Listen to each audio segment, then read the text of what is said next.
Hello, അങ്ങനെ ദൃശ്യം 3 കണ്ടിട്ട് രാവിലെ വന്നിരിക്കുകയാണ്. First day first show. പ്രതിപേട്ട എങ്ങനെ ഉണ്ടായിരുന്നു പടം?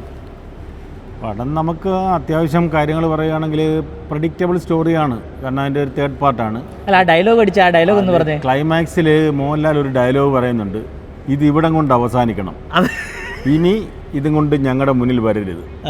ഇത് മോഹൻലാൽ പറയുന്നതാണ്. പക്ഷേ കണ്ടിരിക്കുന്നവർക്ക് എല്ലാവർക്കും അതേ പറയാനുള്ളൂ, ഇവിടം കൊണ്ട് അവസാനിക്കണം, അതേ എന്നെ പറയാനുള്ളൂ. വേറെ പ്രത്യേകിച്ച് ഒന്നും അതിനകത്ത് പറയാനില്ല. പിന്നെ സ്റ്റോറി വൈസ് പറയുകയാണെങ്കിൽ ഇത് എല്ലാ ക്യാരക്ടേഴ്സിനെ ഉൾപ്പെടുത്താൻ വേണ്ടി അവർ ചില കളികൾ കളിച്ചിട്ടുണ്ട്. എല്ലാ പഴയ ദൃശ്യം 2 എല്ലാവരെയും ഇതിനകത്ത് ഉൾക്കൊള്ളിക്കണമെന്നുള്ള ഒരു ഐഡിയ അവർക്കുണ്ടായിരുന്നു. അതുകൊണ്ടാണ് ഈവൻ ആശാ ശരത്തിനെ പോലും ഒരു ലാസ്റ്റ് ക്ലൈമാക്സിൽ ചെറിയൊരു ഭാഗവും പിന്നെ ഇടയ്ക്കൊരു ഭാഗവും അത്രയേ ഉള്ളൂ. പിന്നെ ഞാനൊരു കാര്യം ചോദിക്കട്ടെ, ഇതിനകത്തൊരു ക്യാരക്ടർ ഉണ്ട്, ഞാൻ ആ ക്യാരക്ടറിൻ്റെ പേര് പറയുന്നില്ല, സ്പോയിലർ ആയിപ്പോവും. പക്ഷേ വീണ നന്ദകുമാറാണ് ആ ക്യാരക്ടറിൻ്റെ മകളായിട്ട് കാണിക്കുന്നത്. സഹദേവന്റെ മകളായിട്ട് കാണിക്കുന്നത്.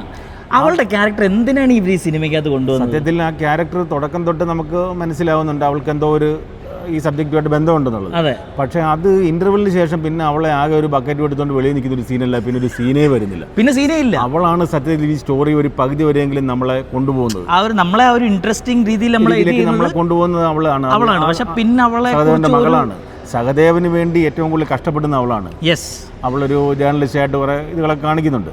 പക്ഷെ അതിൻ്റെ ഒരു ക്ലൈമാക്സിൽ അവൾക്ക് യാതൊരു പാർട്ടും ഇല്ലാതെ അവളെ എന്തോ ഒരു ഫെയ്ഡാക്കി കളഞ്ഞ ഒരു സംഭവം വളരെ മോശമായി പോയത്. അതെന്താണോ അവർക്ക് പറ്റിയ പിഴവാണോ അതോ ഇനി വേറെന്താണെന്ന് നമുക്ക് മനസ്സിലാകുന്നില്ല. പിന്നെ അതേപോലെ മ്യൂസിക് ആണെങ്കിൽ എനിക്ക് സെക്കൻഡിലുള്ള മ്യൂസിക് അത്യാവശ്യം ഒരു സോങ് എന്ന് പറയാനില്ല, സത്യത്തിൽ മ്യൂസിക് വളരെ ബോറായിപ്പോയി.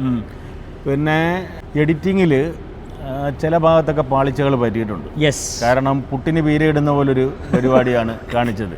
ഇടയ്ക്കൊരു ഇത്തിരി പുട്ട്, പിന്നെ പീര, വീണ്ടും പുട്ട്, വീണ്ടും പീര, ആ രീതിയിലുള്ള ഒരു എഡിറ്റിംഗ്. ഇതൊക്കെ നമ്മൾ കുറേ കണ്ട് ശീലിച്ചതാണ്. പക്ഷേ അതിൻ്റെ ഒരു സുഖം നമുക്ക് ഇതിനകത്ത് ഒട്ടും കിട്ടിയില്ല. പിന്നെ അതേപോലെ തന്നെ സെക്കൻഡ് പാർട്ടിൽ ദൃശ്യം 2 ആ മഞ്ഞ ബാഗ് എടുത്തുകൊണ്ട് പോകുന്ന സീൻ തൊട്ട് പിന്നെ അങ്ങ് ഓണാണ്.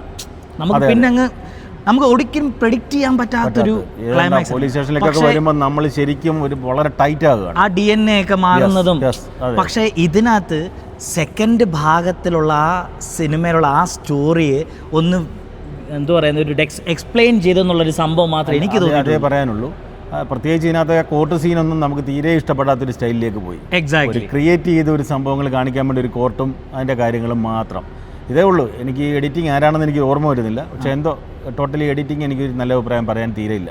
പിന്നെ അതേപോലെ തന്നെ ക്യാരക്ടേഴ്സ്, ഈ 2 മക്കളെ കാണിച്ചിരിക്കുന്ന ക്യാരക്ടേഴ്സ് കണ്ടില്ലേ, ഹൻസിബയും പിന്നെ എസ്തറും, അവർക്കൊന്നും ചെയ്യാനില്ല സിനിമയ്ക്കകത്ത്. സത്യം, തീരം മോഹൻലാലും മീനയായിട്ടുള്ള ഡയലോഗുകളല്ലാതെ അതിനകത്ത് വേറെ പ്രത്യേകിച്ച് ഒന്നും പറയാനില്ല. മറ്റേ പഴയ ഫസ്റ്റിലും സെക്കൻഡിലുള്ള അതേ ഡയലോഗുകൾ തന്നെ വീണ്ടും വീണ്ടും ഇങ്ങനെ കാണിക്കുന്നു. എറണാകുളത്ത് പോകുന്നു, നമുക്ക് ഇങ്ങനെ തൊടുപുഴയെന്ന് വാങ്ങിക്കേണ്ട, എറണാകുളത്ത് പോകുന്നു, ആ ഒരു തന്നെ വേറെ ഒന്നും പറയാനില്ല. പിന്നെ ആ വീടൊന്ന് മോഡിഫൈ ചെയ്തിട്ടുണ്ട്. കാലത്തിനനുസരിച്ച് മീന അതിനകത്ത് പറയുന്ന ഡയലോഗാണല്ലോ, നാടോടുമ്പോൾ നടുവേ ഓടണമല്ലോ. അതുകൊണ്ട് അടുത്തുള്ള വീടുകളൊക്കെ ഒന്ന് മോടി പിടിപ്പിച്ചപ്പം ആ വീടൊന്ന് മോടി പിടിപ്പിച്ചവർ. പക്ഷെ ലോജിക്കലി കുറേ അബദ്ധങ്ങളുണ്ട് കേട്ടോ ഈ സിനിമയ്ക്കകത്ത്, കുറേ അബദ്ധങ്ങളുണ്ട്. പിന്നെ സീനുകളുടെ പറയുകയാണെങ്കിൽ ആ വാഴത്തോട്ടം കാണിക്കുന്ന സീനിൽ ഒരു ശകലം പോലും കഴിഞ്ഞ പാർട്ടിൽ നിന്ന് ഒരു വ്യത്യാസവുമില്ല. ടോർച്ച് വരുന്നതും അതൊന്നും തീരെ നമുക്ക് ഇഷ്ടപ്പെടാത്തൊരു സംഭവമായിപ്പോയി. കാരണം നമുക്ക് പ്രതീക്ഷിക്കാം, വാഴത്തോട്ടത്തിൽ ആരാണ്ട് വരുന്നു പോകുന്നു, അതൊരു സുഖമില്ലാതെ തോന്നി. പിന്നെ മുരളി ഗോപി കഴിഞ്ഞ ഫസ്റ്റ് സെക്കൻഡിലുണ്ടായിരുന്ന പോലെ മുരളി ഗോപിയുടെ ആക്ടിങ്ങും അതിൻ്റെ കാര്യങ്ങളൊന്നും പറയാനില്ല. പുള്ളിയെ ഏൽപ്പിച്ച ഭാഗം ഭംഗിയായിട്ട് ചെയ്തു എന്ന് തന്നെ പറയാനുള്ളൂ. ക്ലൈമാക്സ് നിങ്ങൾക്ക് എങ്ങനെ ഇഷ്ടപ്പെട്ടു? ക്ലൈമാക്സ് തീരെയില്ല. ക്ലൈമാക്സിലെ ഡയലോഗ് തന്നെ ഞാൻ വീണ്ടും പറയുന്നു, പറയത്തില്ല, ഇത് ഇവിടം കൊണ്ട് അവസാനിക്കണം, ഇനി ഇതും കൊണ്ട് ഞങ്ങളുടെ മുന്നിൽ വരരുതെന്ന് മാത്രം ഒരു അഭ്യർത്ഥനയുള്ളൂ.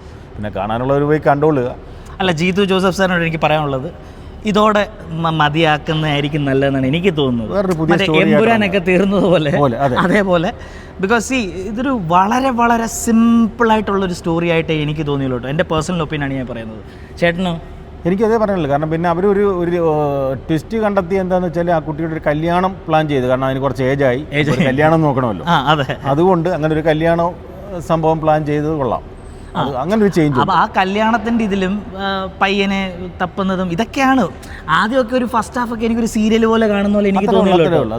പിന്നെ നമുക്ക് കണ്ടുകൊണ്ടിരിക്കാൻ തോന്നുന്നതെന്ന് വെച്ച് കഴിഞ്ഞാൽ ഈ ദൃശ്യം എന്ന് പറഞ്ഞാൽ ഫസ്റ്റും സെക്കൻഡും നമ്മുടെ മനസ്സിൽ ആ ഒരു എപ്പോഴും ഒരു നൊസ്റ്റാൾജിയ ഫീലിംഗ് ഉണ്ടല്ലോ, അപ്പോൾ അതുകൊണ്ട് ആ ക്യാരക്ടേഴ്സിനെ കാണുമ്പം പക്ഷേ നമ്മളിങ്ങനെ വെറുതെ ഇരിക്കുന്നു, ഒരു പഞ്ച് ഒരു ഒന്നുമില്ല.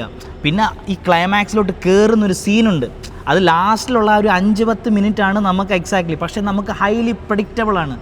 അതായത് നമ്മുടെ മോഹൻലാൽ ഇങ്ങനെ തന്നെയാണ് ചെയ്യാൻ പോകുന്നത് എന്നുള്ളത് പ്രഡിക്റ്റ് ചെയ്യാൻ പറ്റും. പിന്നെ ഒരു മെലോഡ്രാമ ആയിപ്പോയി ക്ലൈമാക്സ്. എക്സാക്ട്ലി അതാണ് നമുക്ക് തീരെയും സഹിക്കാൻ പറ്റും. എന്ന് പറഞ്ഞാൽ ആൾക്കാരെ വല്ലാണ്ട് കൺഫ്യൂസ് ചെയ്യിക്കുന്ന തരത്തിലേക്ക് ഇവർ വിചാരിക്കുന്നുണ്ട് ആൾക്കാരെ കൺഫ്യൂസ്ഡ് ആകുമെന്നുള്ളത്. പക്ഷേ അതിൻ്റെ യാതൊരു സുഖവും ക്ലൈമാക്സ് കിട്ടിയിട്ടില്ല. ശരിക്കും ഒരു മെലോഡ്രാമ. സിദ്ദിഖിൻ്റെ ക്യാരക്ടർ ഇതിനകത്തൊരു വല്ലാത്ത ക്യാരക്ടറായി. കുറച്ച് ഇതുവരെ കണ്ടതിൽ വെച്ചല്ല സിദ്ദിഖിൻ്റെ വളരെ ബോറായിട്ടാണ് എനിക്ക് ഫീൽ ചെയ്തത്. എനിക്ക് അതിനെക്കാട്ടിലും ഒരു അനാവശ്യ കഥാപാത്രമായിട്ട് ഒരു ക്യാരക്ടർ വേറൊരു പാർട്ടിലാകുമ്പോഴത്തേക്ക് ഇമോഷണലി ഒരു ക്യാരക്ടർ ചേഞ്ച് ചെയ്യാം. പക്ഷേ ഇതിനകത്ത് പെർഫോമൻസ് വൈസ് എനിക്ക് സിദ്ദിഖിൻ്റെ ക്യാരക്ടർ തീർച്ചയായും ദൃശ്യം 3 സിദ്ദിഖിന് യാതൊരു റോളും അതിനകത്ത് പറയാനില്ല. അദ്ദേഹത്തിന് പലയിടത്തും അനാവശ്യമായിട്ട് കാണിക്കുന്നതായിട്ട് തന്നെ തോന്നിയിട്ടുള്ളൂ. പിന്നെ ഫസ്റ്റിലും സെക്കൻഡിലും മോഹൻലാൽ എപ്പോഴും വിജിലൻ്റായിട്ട് കാണിക്കുന്നുണ്ട്. ഇപ്പോൾ തേർഡിൽ മോഹൻലാലിന് ലാസ്റ്റ് ക്ലൈമാക്സ് വരെ ഒരു പൊട്ടനായിട്ടാണ് കാണിച്ചേക്കുന്നത്. മനസ്സിലായില്ലേ? പിന്നെ അവർ ഇത് തന്നെയാണ് ബിൽഡ് ചെയ്യാൻ നോക്കുന്നത്. അതായത് സിനിമയൊക്കെ കാണുന്ന ഒരാൾ, അത്യാവശ്യം സിനിമയൊക്കെ ബുദ്ധിയുള്ള ഒരാൾ ഒരു സിനിമ എടുക്കുന്നു, അയാൾ ആ സിനിമ വെച്ച് ഹിറ്റാവുന്നു. ഇത് സെക്കൻഡ് പാർട്ടിൽ നമ്മൾ കണ്ടതാണതെല്ലാം. അതേ തന്നെ തേർഡ് പാർട്ട്. എന്നിട്ട് ടെയിൽ എൻഡിലൊരു സംഭവമുണ്ട്, ആശാ ശരത്ത് പറയത്തില്ലേ, എന്താണ് പറയുന്നത്, എനിക്ക് ഇനി അവളെ വേണമെന്ന്. അതിൻ്റെ അർത്ഥം എന്താണ്, ഇനി 4th പാർട്ടും കൂടെ വരാൻ പോവാണെന്ന്. ചിലപ്പോൾ അത് പ്രതീക്ഷിക്കാം. എന്താണെന്ന് വെച്ചാൽ ആശാ ശരത്തിനോട് ഒരു ചോദ്യത്തിൻ്റെ ആവശ്യമില്ല. നീ സന്തോഷമായില്ലെന്ന് ചോദിക്കുമ്പോൾ കിട്ടുന്ന മറുപടി നമ്മൾക്കെല്ലാം അത് തിയേറ്ററിൽ തന്നെ എല്ലാവരും പറയുന്നുണ്ട്. ഇല്ല, കാരണം എനിക്ക് അവളെ വേണമെന്ന് പറയുന്നത് വീണ്ടും നമ്മളെ ബുദ്ധിമുട്ടിക്കാനാണെങ്കിൽ ദയവായിട്ട് ജിത്തു ജോസഫ് ഇതേ പറയാനുള്ളൂ. മോഹൻലാൽ പറഞ്ഞ ക്ലൈമാക്സിൽ പറഞ്ഞ ആ ഡയലോഗ് വീണ്ടും ഞാൻ പറയുന്നു, ഇതും കൊണ്ട് ഇനി ഞങ്ങളുടെ മുന്നിൽ വരരുത്. എക്സാക്ട്ലി. അപ്പോൾ ഇതേപോലെ റിവ്യൂസ് ചെയ്യാൻ വരുന്നതായിരിക്കും. ഈ പടത്തെ ഞാൻ 5 എത്ര കൊടുക്കുക കേട്ടോ? ഞാനൊരു 1.5 2 വരെ കൊടുക്കാം. 2 വരെ കൊടുക്കാം. ഓക്കെ, അപ്പോൾ ചേട്ടൻ 2 എടുത്തിരിക്കുന്നു. അപ്പോൾ ഇതേപോലെ റിവ്യൂസ് ചെയ്യാൻ വരുന്നതായിരിക്കും. മുംബൈ കാ Mallu from Bahrain. Thank you.